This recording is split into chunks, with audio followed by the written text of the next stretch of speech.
नमस्कार, news India देख रहे हैं आप। मैं हूं आपके साथ नीतू गुप्ता। खबरों की शुरुआत करेंगे और बड़ी खबर के साथ बुलेटिन की शुरुआत दिल्ली से खबर, जहां कांग्रेस सीईसी की अहम बैठक खत्म हो गई है। कर्नाटक चुनाव को लेकर यह बैठक की गई थी, जिसमें कांग्रेस के अध्यक्ष मल्लिकार्जुन खड़गे समेत रणदीप सिंह सुरजेवाला मौजूद रहे। इसके साथ ही साथ कांग्रेस नेता राहुल गांधी भी इस बैठक में दिखाई दिए। तो कांग्रेस ये बैठक कल से कर रही थी और अब ये बैठक आज खत्म हो गई है। इस बैठक में कर्नाटक विधानसभा चुनाव को लेकर रणनीति बनाई गई, मंथन किया गया। तो कुल मिलाकर कर्नाटक के लिए कांग्रेस ने इस बैठक में गहनता से चर्चा की है। कैसे विधानसभा चुनाव को आगे पार लगाया जाए, इसी पर मंथन हुआ। काफी देर तक ये बैठक हुई, जिसमें कांग्रेस के तमाम बड़े नेता मौजूद रहे। तो दिल्ली में ये बैठक चल रही थी और अब ये बैठक खत्म हो गई है। बड़ी जानकारी इस वक्त की कांग्रेस की आज की बैठक, जिसमें मल्लिकार्जुन खड़गे, इसके अलावा रणदीप सिंह सुरजेवाला, पवन खेड़ा, तमाम कांग्रेस के वरिष्ठ नेता मौजूद नजर आए।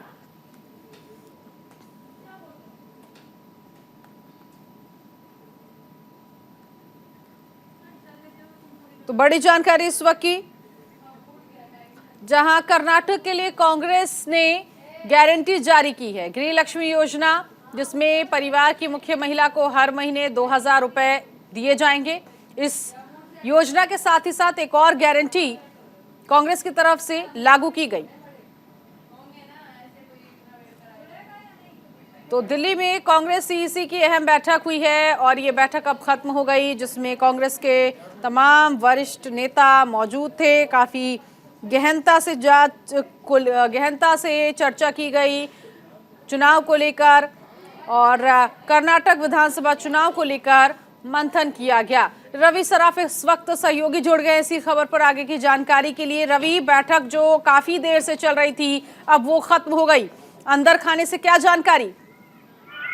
बिल्कुल, देखिए 3 घंटे से ज्यादा सीईसी की बैठक चली है। कल जब सीईसी की बैठक हुई थी तो 100 में से तकरीबन 40 सीटों पर जो है प्रत्याशियों के नाम पर मुहर लगा लिया गया था और आज 60 सीट जो बचे हुए थे उन तमाम सीटों पर प्रत्याशियों के नाम पर मंथन लगाया गया है। और ये मान के चला जाए कि जो दूसरी लिस्ट है कांग्रेस पार्टी की, वो आज देर रात तक आ सकती है, जिसमें 40 से 50 प्रत्याशियों के नाम होंगे। उसके बाद एक और लिस्ट आएगी। तो कांग्रेस पार्टी लगातार मंथन कर रही है। सीईसी की बैठक आज चली और तकरीबन 60 सीटों पर जो है अंतिम मुहर प्रत्याशियों का जो है लगा लिया गया है। और ऐसे में रवि, क्योंकि इससे पहले कांग्रेस के नेताओं को हम सुन रहे थे कि इस बैठक से जो उम्मीदवारों को चयन किया जाएगा, जो चयनित होंगे, वो ऐसे उम्मीदवार होंगे जो जीत सकते हैं, नहीं तो कम से कम बीजेपी को टक्कर दे सकते हैं। बिल्कुल, देखिए कांग्रेस पार्टी को उम्मीदें जो है कर्नाटक से सबसे ज्यादा है। तो ऐसे में लगातार मंथन किया जा रहा है और तमाम मुद्दों पर भी चर्चा किया जा रहा है, जिससे पार्टी को वहां पर मजबूत किया जाए। और आपने देखा होगा पहली जो सूची आई थी उसमें जातीय समीकरण के साथ साथ जो मौजूदा जो सिटिंग विधायक हैं उनको भी टिकट दिया गया था। और इस जो दूसरी सूची आएगी उसमें भी जो मौजूदा विधायक हैं और जातीय समीकरण, क्योंकि कर्नाटक में काफी ज्यादा अहम हो जाता है जातीय समीकरण को साधना, इसीलिए आप देख रहे हैं कि लगातार जो सीईसी की बैठक चल रही है 4 घंटे 3 घंटे अवधि में चल रही है। तो जाहिर सी बात है एक एक बिंदु पर जो है ध्यान रखा जा रहा है। जातीय समीकरण के साथ साथ क्षेत्रीय समीकरण, इन तमाम चीजों को साधते हुए कांग्रेस पार्टी जो है एक एक नाम पर गहन चर्चा कर रही है। और आज राहुल गांधी तकरीबन 3 से 3.5 घंटे तक सीईसी की बैठक में शामिल थे। कल भी 4 घंटे सीईसी की बैठक चली थी, उसके बाद स्क्रीनिंग कमेटी की बैठक चली थी। तो प्रत्याशियों के नाम पर लगातार मंथन जारी है और आज देर रात तक कांग्रेस पार्टी की दूसरी सूची आ सकती है। क्या इस बैठक में ये भी चर्चा की गई कि अगर वोट बढ़ता है, इसका भी डर अगर है कांग्रेस को, तो इसको लेकर भी कोई रणनीति इस बैठक में बनाई गई? इस विषय पर भी कुछ जानकारी मिल पा रही है क्या? देखिए सीईसी की बैठक में आमतौर पर प्रत्याशियों के चयन पर चर्चा होती है, क्योंकि हर एक विधानसभा से 2 नाम 3 नाम सीईसी तक पहुंचता है स्क्रीनिंग कमेटी के बाद। तो ऐसे में बहुत महत्वपूर्ण हो जाता है कि उन 2 नाम और 3 नाम में से एक नाम को चुनना और उस पर मुहर लगाना। तो इन तमाम विषयों पर जो है मंथन हुई है और आगे चलकर अब आप देखेंगे मैनिफेस्टो कमेटी और तमाम कमेटी की बैठक होगी और जिसमें मुद्दा तय किया जाएगा कि जो चुनाव में कर्नाटक में उतरना है मैदान में, तो किन मुद्दों के साथ उतरना है और किस तरीके से जाना है, क्योंकि देखिए भ्रष्टाचार को एक बड़ा मुद्दा कांग्रेस पार्टी जो है कर्नाटक में बना चुकी है। भ्रष्टाचार के नाम पर चुनाव वहां पर कांग्रेस पार्टी लड़ेगी, क्योंकि पहले से 40% कमीशन सीएम का जो अभियान कांग्रेस पार्टी ने चलाया उससे और बड़ा और धारदार करने की तैयारी है। बेरोजगारी, रोजगार, इन तमाम मुद्दों पर वहां कर्नाटक में कांग्रेस पार्टी चुनाव लड़ने जा रही है। ठीक है, बहुत शुक्रिया इस जानकारी के लिए। आगे बढ़ेंगे जहां देश के कई राज्यों में कोरोना वायरस की रफ्तार एक बार फिर से बढ़ने लगी है। पिछले 24 घंटे में देश में 4000 से ज्यादा नए केस दर्ज किए गए। तो वहीं दिल्ली की बात की जाए तो दिल्ली में भी कोरोना वायरस की रफ्तार बेकाबू हो गई। ऐसे में दिल्ली के सरकारी अस्पतालों में किस तरह की तैयारी है, इसको लेकर LNJP अस्पताल के MD डॉक्टर सुरेश कुमार ने न्यूज इंडिया से खास बातचीत में क्या कुछ बताया, सुनिए। देश के अंदर तकरीबन 5 महीनों के बाद 4000 से ज़्यादा नए मामले दर्ज किए गए हैं। वहीं राजधानी दिल्ली में भी 521 नए मामले दर्ज किए गए हैं, जिसमें एक शख्स की मौत भी हुई है। क्या है दिल्ली के हॉस्पिटल के हालात, बातचीत के लिए LNJP अस्पताल के MD डॉक्टर सुरेश कुमार हैं। सुरेश जी, जिस तरीके से केसेस बढ़ रहे हैं, दिल्ली के अस्पताल कितने तैयार हैं? हम पूरी तरह से तैयार हैं और अभी हमारे पास 11 पेशेंट एडमिट हैं, जिसमें 2 पेशेंट वेंटिलेटर पर हैं, बाकी 9 पेशेंट ऑक्सीजन सपोर्ट पर हैं। कल ही हमने 4 पेशेंट को डिस्चार्ज भी किया है, जो बिल्कुल ठीक होके गए हैं। सो पैनिक होने की आवश्यकता नहीं है, हमें ज़्यादा जागरूक और ज़्यादा सावधान होने की आवश्यकता है, क्योंकि ये नया स्ट्रेन है, XBB का जो नया वेरिएंट है वो अब तेज़ी से संक्रमण फैला रहा है, तेज़ी से मामले बढ़ रहे हैं और पॉजिटिविटी भी 15% से ऊपर है। तो इसलिए हमें ज़्यादा से ज़्यादा बचाव पे ध्यान देना है, ज़्यादा से ज़्यादा प्रिवेंशन पे ध्यान देना है। दिल्ली के स्वास्थ्य मंत्री भी कल अस्पताल के अंदर आए थे और उन्होंने इस बात को कहा था कि जो संक्रमण दर है वो इसलिए तेजी से बढ़ रही है क्योंकि टेस्टिंग पहले थोड़ी सी कम हो रही थी। तो क्या टेस्टिंग की संख्या को भी बढ़ाया जा रहा है? हाँ, वो एक रीज़न है, क्योंकि टेस्टिंग भी जितना हम पहले टेस्ट करते थे उससे अभी टेस्टिंग कम हो रहा है, पर अभी टेस्टिंग बढ़ाया है। और क्योंकि अभी ये जो संक्रमण रेट है, ज़्यादा पॉजिटिविटी रेट की वजह से ही ज़्यादातर जो लोग हैं वो होम आइसोलेशन में है। केवल वही व्यक्ति अस्पताल में भर्ती हो रहे हैं जिनको या तो कैंसर है या TB है या जिनके स्मोकिंग से फेफड़े ख़राब हैं या सांस की तकलीफ़ है, इस तरह के पेशेंट ही ज़्यादा आ रहे हैं। बाकी जो पेशेंट्स हैं वो जल्दी ही ठीक हो रहे हैं, 3 से 5 दिन में ठीक भी हो रहे हैं। कैमरा पर्सन मनीष के साथ नमित त्यागी, न्यूज़ इंडिया, दिल्ली।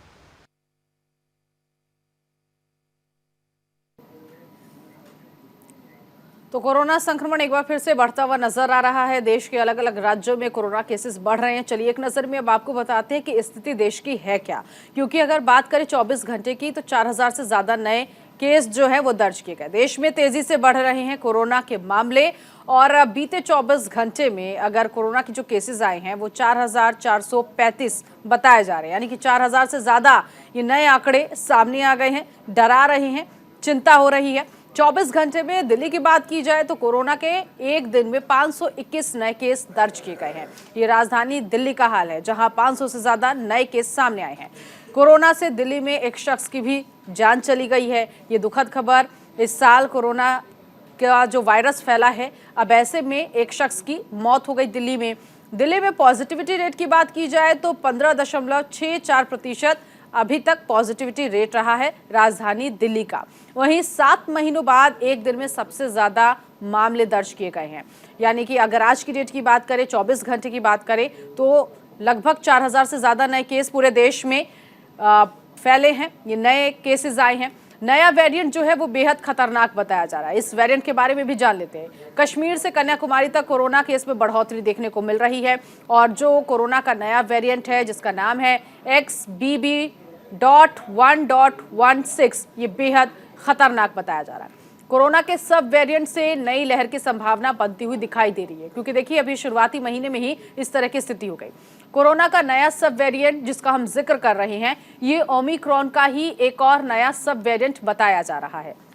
एक बार फिर से बता दें, ये वेरिएंट जो है XBB.1.16 सब वेरिएंट कहा जा रहा है ओमिक्रॉन का।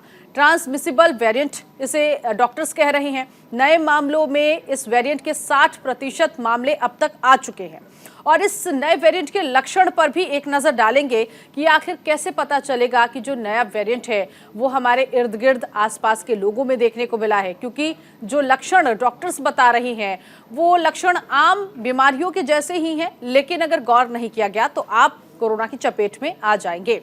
ये वेरिएंट जो इस वायरस का है, इसमें यह है कि 48 घंटे से ज्यादा समय तक रहने वाला बुखार इस वेरिएंट के अंतर्गत आता है। और लंबे समय से अगर आपको खांसी हो रही है, जुकाम की शिकायत है, तो आपको फौरन डॉक्टर के पास जाना चाहिए, क्योंकि हो सकता है कोरोना के लक्षण इस वेरिएंट से आपके अंदर दस्तक दे चुका हो, इसीलिए अब जरूर कराएं। अब बात कानपुर की करते हैं। कानपुर में कोरोना संक्रमण फिर से बढ़ना शुरू हो चुका है। स्वास्थ्य विभाग की टीम एयरपोर्ट, बस अड्डे और स्वास्थ्य केंद्रों पर सैंपलिंग कर रही है। लोगों से अपील की गई है कि कोविड प्रोटोकॉल का पालन करें। जिला अस्पताल के सीएमएस डॉक्टर शैलेंद्र तिवारी ने ये कहा, कोविड के इलाज में थोड़ा बदलाव किया गया है। अब एंटीबायोटिक हटा दी गई है। जितने भी गंभीर और कम गंभीर मरीज हैं, उनको मेडिकल कॉलेज भेजा जाएगा।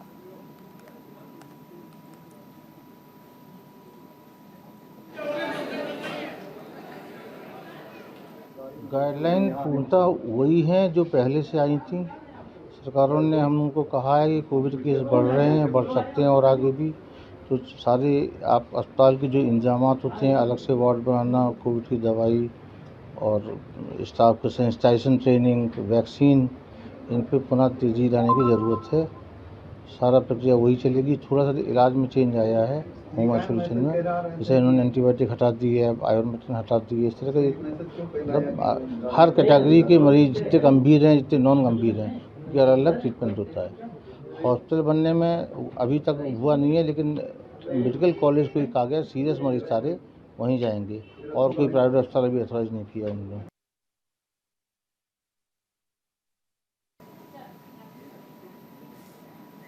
और अब बात दिल्ली के सीएम अरविंद केजरीवाल की कर लेते हैं। अरविंद केजरीवाल ने बताया, अगर 25 लोग एक समूह में इकट्ठा होते हैं तो पंजाब सरकार मुफ्त में योग टीचर भेजेगी, क्योंकि अगर 4-5 लोगों के लिए योग टीचर भेजना पंजाब सरकार के लिए महंगा पड़ेगा।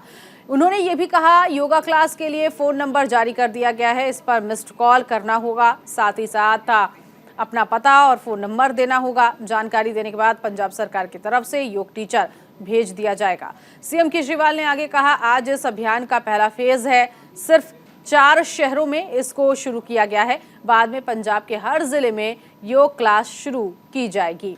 तो दिल्ली की तर्ज पर पंजाब में भी योगशालाओं की शुरुआत हो गई है। बहुत नए नए प्रयोग किए जा रहे हैं, शिक्षा के क्षेत्र में, स्वास्थ्य के क्षेत्र में, बिजली के क्षेत्र में, पानी के क्षेत्र में, इंफ्रास्ट्रक्चर के क्षेत्र में, सेहत के क्षेत्र में नए नए प्रयोग किए जा रहे हैं। और उसमें कई सारे ऐसे प्रयोग हैं जिसमें बहुत अच्छी सफलता मिलती जा रही है, और दिल्ली से सीख के देश भर के अंदर ये प्रयोग जगह जगह फैल रहे हैं। उसी में एक प्रयोग था लोगों को योगा कराने का। तो आज पंजाब के अंदर सीएमडी योगशाला का उद्घाटन किया जा रहा है। अगर आप 25 लोग कहीं भी इकट्ठे होकर योगा करना चाहते हैं, 25 लोग, अगर 4-5 लोग होंगे और उसके लिए टीचर भेजना तो महंगा पड़ेगा सरकार को। तो अगर आप 25 लोग मिलके अपने मोहल्ले के अंदर, कॉलोनी के अंदर, अगर 25 लोग मिलके योगा करना चाहते हैं, तो ये जो आज फ़ोन नंबर जारी किया जा रहा है, इस फ़ोन नंबर पे एक मिस कॉल करो और वहाँ पे अपना एड्रेस वगैरह लिखवा दो, नंबर लिखवा दो। पंजाब सरकार आपको फ्री में योगा टीचर प्रोवाइड करेगी। डेली सुबह आके टीचर आपकी सुविधा के अनुसार, जितने बजे आपको सुविधा होगी उतने बजे पंजाब सरकार से एक टीचर आके आपको फ्री में योगा सिखाएंगे। ये आज पहला फेज है, केवल 4 शहरों में आज शुरू कर रहे हैं, फगवाड़ा, पटियाला।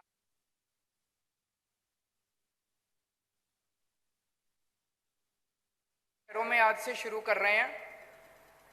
थोड़े दिन के बाद जब यहाँ पे स्टेबलाइज हो जाएगा, इससे जो सीखने को मिलेगा, उसके बाद धीरे करके पूरे पंजाब में, हर पिंड में, हर गली में, हर मोहल्ले में पंजाब के 3 करोड़ लोगों को योगा करवाएंगे, फ्री में योगा करवाएंगे। दिल्ली में भी हम लोगों ने इसी तरह से शुरू किया था। धीरे धीरे करते करते दिल्ली में 17,000 लोगों ने डेली सुबह योगा करना चालू कर दिया। 17,000 लोगों ने, और लोग इतने खुश थे। योगा से शरीर भी स्वस्थ रहता है, बीमारी नहीं लगती, चुस्ती रहती है। और योगा के अंत में थोड़ा सा ध्यान कराते हैं, मेडिटेशन कराते हैं, सांस की एक्सरसाइज कराते हैं, प्राणायाम कराते हैं, कपालभाति कराते हैं, अनुलोम विलोम कराते हैं। उससे आदमी को बहुत मानसिक शांति मिलती है। तो धीरे धीरे दिल्ली के अंदर भी फैल रहा था। और जैसा भी मान साहब ने बताया, एक दिन एलजी साहब ने दिल्ली के अंदर योगा रोक दिया। कोई बात नहीं, रोक दिया, जरूर दोबारा जरूर चालू होगा योगा। अच्छी चीजों को कोई रोक नहीं सकता, है कि नहीं है? अच्छी चीजों को कोई रोक नहीं सकता। एलजी साहब ने रोक दिया, लेकिन मुझे पूरा विश्वास है दिल्ली में दोबारा चालू करेंगे, कभी ना कभी जरूर चालू करेंगे। उधर कांग्रेस का दामन छोड़ नई पार्टी बनाने वाले नेता गुलाम नबी आजाद के "मैं कांग्रेस को बेनकाब और पूरी तरह से ध्वस्त नहीं करना चाहता" वाले बयान को लेकर अब कांग्रेस नेताओं ने उन पर निशाना साधा है। कांग्रेस प्रवक्ता पवन खेड़ा ने कहा कि जिस पार्टी ने एक कार्यकर्ता को इतना बड़ा नेता बनाया, वो हमें ना सिखाए। इसी के साथ पवन खेड़ा ने यह भी कहा कि गुलाम नबी आजाद अब गुलाम हो गए हैं। सुनिए। कि उसे क्या समझा था और क्या नहीं, और जो वफा लुटियंस दिल्ली के एक बंगले की मोहताज हो जाए, वो वफा किस काम की? वो कल जाती है, आज जाए। जिस नजरिए के खिलाफ, जिस विचारधारा के खिलाफ 50 साल से जो आदमी लड़ रहा हो, आज उसी नजरिए का ताबेदार बन जाए तो अफसोस तो सबको होता है। ना केवल हमें हो रहा है, अफसोस आज उनको भी हो रहा है जिनकी वो खिलाफत करते थे। जो हमारे नहीं हुए वो तुम्हारे क्या होंगे। आज जब वो बादशाह सलामत की शान में कसीदे पढ़ते हैं तो हंसी आती। जिसको खुदा माना था हमारे कुछ कार्यकर्ताओं ने, वो बुत मिट्टी का भी नहीं निकला। हम जानना चाहते हैं साहब आपसे कि आपको रात को नींद कैसे आती हो, सुबह आईना कैसे देखते होगे, और दिन भर अपनी सोहबत में खुद कैसे गुजार लेते हो। ख्याल तो आता होगा, और वो ख्याल सताता भी होगा कि जिस पार्टी ने एक कार्यकर्ता को इतना बड़ा नेता बनाया, ऐसे ऐसे पद दिए कि वो एक कद्दावर नेता की श्रेणी में आ जाए, आज वो उसी पार्टी को कोस रहे हैं। उधर विश्व हिंदू परिषद और बजरंग दल ने राजधानी दिल्ली के विकासपुरी में भव्य शोभा यात्रा निकाली। 9 अप्रैल तक इस तरीके की शोभा यात्राएं दिल्ली के अलग अलग हिस्सों में निकाली जाएंगी। शोभा यात्रा की शुरुआत हिंदू परिषद के वरिष्ठ पदाधिकारी मिलिंद परांडे की देखरेख में हुई। न्यूज इंडिया संवाददाता गौरव मिश्रा ने मिलिंद परांडे से खास बातचीत की है। इस वक्त मैं दिल्ली के विकासपुरी में मौजूद हूं, और ये जो शोभा यात्रा है विश्व हिंदू परिषद की तरफ से निकाली जा रही है। अब से इसकी शुरुआत हुई है, जहां पर विश्व हिंदू परिषद के वरिष्ठ पदाधिकारी मिलिंद परांडे भी मौजूद थे, और इस शोभा यात्रा को झंडी दिखा करके रवाना किया गया है। दिल्ली पुलिस का सुरक्षा बंदोबस्त के साथ इस पूरी शोभा यात्रा को निकाला गया है। हालांकि इस वक्त पूरे देश भर में शोभा यात्राओं पे जिस तरीके से हमले हो रहे हैं, जिस तरीके से उनको टारगेट किया जा रहा है, तो दिल्ली पुलिस ने यह भी कहा था कि हथियार अगर हाथ में है तो उसका प्रदर्शन नहीं करना है। और विश्व हिंदू परिषद की जब यह शोभा यात्रा शुरू हुई है तो ठीक ये एडवाइजरी जो है विश्व हिंदू परिषद के वरिष्ठ पदाधिकारियों की तरफ से दी गई है कि कोई भी शस्त्र प्रदर्शन नहीं करेगा। हालांकि ये जो शोभा यात्रा है आज दिल्ली में शुरू हुई है, और आपको बता दूं कि लगातार जिस तरीके से ये शोभा यात्रा है 9 दिनों तक दिल्ली के अलग अलग हिस्सों में चलती रहेगी। और आप ये तस्वीरें देख रहे हैं कि किस तरीके से यहाँ पे जो बजरंग दल के कार्यकर्ता हैं वो उत्साह में नजर आ रहे हैं। हमने देखा था बंगाल में जो शोभा यात्रा पे हमला हुआ, उसके बाद बिहार में हिंसा हुई और राजधानी दिल्ली में जब इसकी शुरुआत की गई तो बार बार यही कहा जा रहा था कि शोभा यात्रा के दौरान किसी प्रकार की कोई ऐसी तस्वीर निकल के ना आए जिससे राजधानी दिल्ली से भी अप्रिय घटना का कोई समाचार मिले। लेकिन जब इस शोभा यात्रा की शुरुआत हुई उसके ठीक पहले एक पूरा जो रोड मैप था वो तैयार किया गया और दिल्ली पुलिस के वरिष्ठ पदाधिकारियों के साथ इस पर पूरा बातचीत किया गया और उसके बाद से इस शोभा यात्रा की जो शुरुआत है वो की गई है। उधर मुंबई के दहिसर पश्चिम जगन्नाथ कॉम्प्लेक्स के पास शिवसेना विभाग क्रमांक 1 के द्वारा ठाकरे गुट के सांसद अरविंद सावंत के अपमानजनक बयान के विरोध में रिक्शा चालकों ने विरोध प्रदर्शन किया। इस मौके पर बड़ी संख्या में शिवसेना के पदाधिकारी और कार्यकर्ता मौजूद रहे। इस विरोध प्रदर्शन में 500 से ज्यादा रिक्शा वाले विरोध करते हुए नजर आए।